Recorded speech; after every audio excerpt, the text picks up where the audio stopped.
Hello everybody, John here with Shooting Tips and Tricks, and today I bring you something a little out of the ordinary. It's a bit of news regarding the 80% receivers. Now this I came across on that wonderful impartial website, Yahoo News, and it states on here, Guilford's group asks web hosts to shut down ghost gun sites. Alright, now, start of this one is Gun Control Foundation by former U.S. Rep.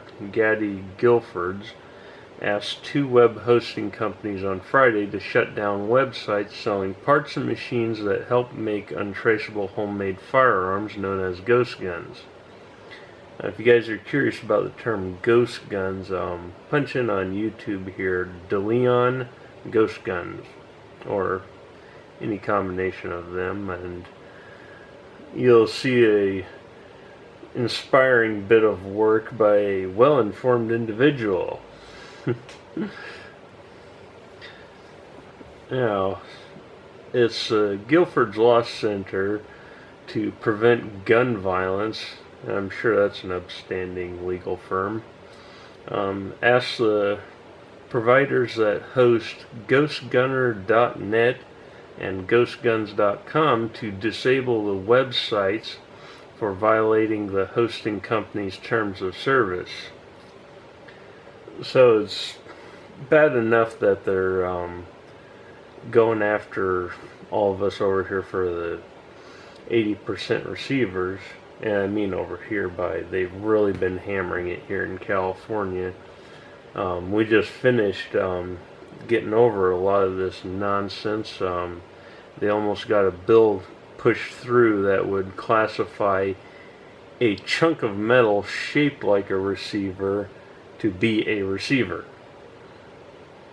And a little bit of information here, ghostguns.com, they're actually working on a 80% receiver for the SIG P320, which caught my interest, and hopefully it'll turn it out. I'd like to take a look at it. So, as an attorney for the gun control advocacy group said, the homemade weapons are increasingly being used in crimes, and asked each of the companies to invoke its policies to help stem the tide of the illegal, deadly behavior. Well, they make it sound like making your own guns is a horrific crime.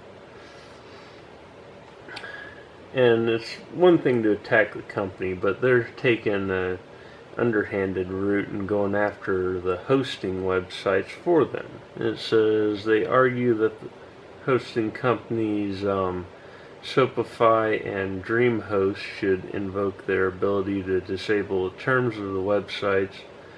The group argues that the two sites sell the sort of products that have already caused scores of senseless deaths and are likely to cause many more unless taken off the market. Jeez. You'd think people were making machine guns here. Of course, these guys, they don't really know the difference between a semi and full, or an assault weapon and a regular rifle.